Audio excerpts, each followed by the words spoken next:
प्रिय विद्यार्थियों, बगड़िया बाल विद्या निकेतन ऑनलाइन क्लास में आपका स्वागत है। आज हम पढ़ रहे हैं व्याकरण का अगला अध्याय क्रिया, जिसे इंग्लिश में हम वर्ब भी कहते हैं। आपको ब्लैक बोर्ड के ऊपर कुछ वाक्य नजर आ रहे हैं। तोता उड़ गया, तोता एक छत पर बैठा था, महादेव उसके पीछे दौड़ा। इसमें कुछ शब्दों के नीचे मैंने रेखांकित किया है, कुछ शब्दों को रेखांकित किया है, जैसे उड़ गया को किया है, बैठा था को किया है, दौड़ा था को किया है।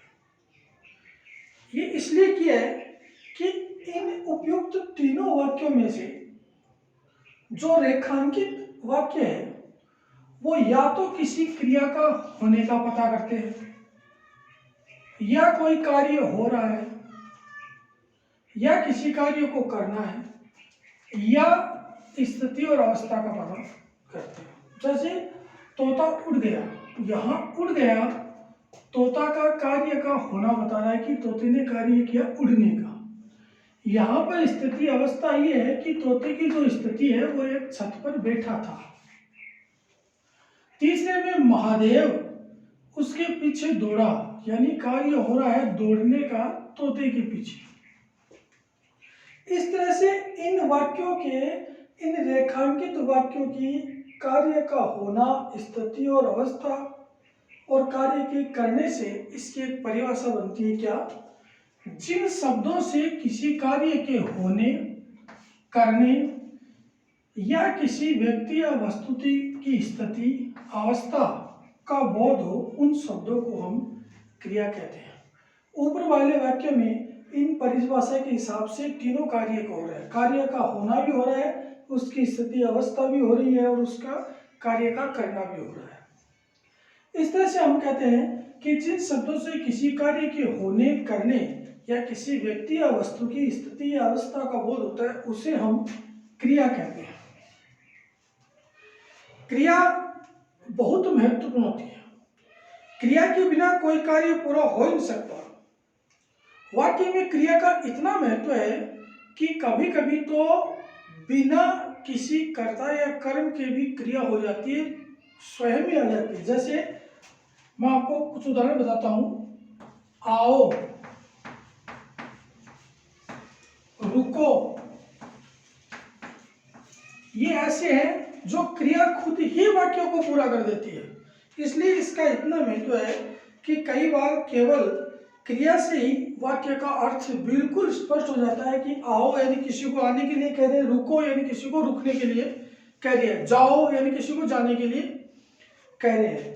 अब बात यह है कि क्रिया जो हो रही है वो कौन करता है और उसका प्रभाव किस पे पड़ता है। इसके लिए मैंने दो चीज लिखी है नीचे, कर्ता और कर्म। जो कार्य करने वाला है, यानी उड़ने का कार्य करने वाला तोता है, तो यहाँ तोता है वो करता है, जो उस कार्य को करता है वह कर्ता कहलाता है।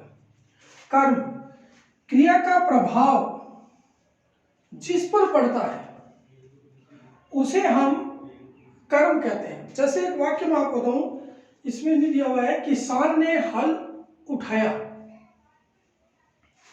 तो किसान ने हल उठाया यानी किसान ने उठाने का कार्य क्या किया था?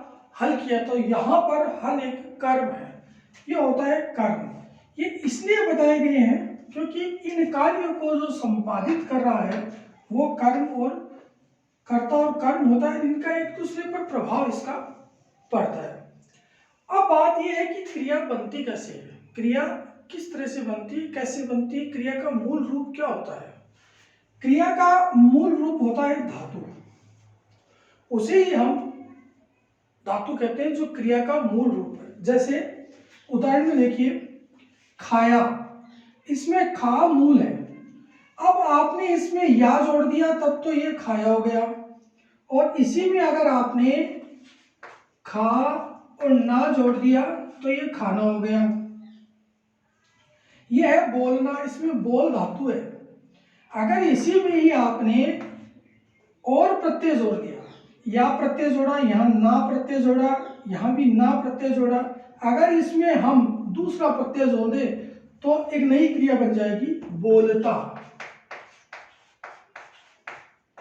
यहाँ ता जुड़ा, यहाँ ना जुड़ा, यहाँ या जुड़ा, यहाँ ना जुड़ा।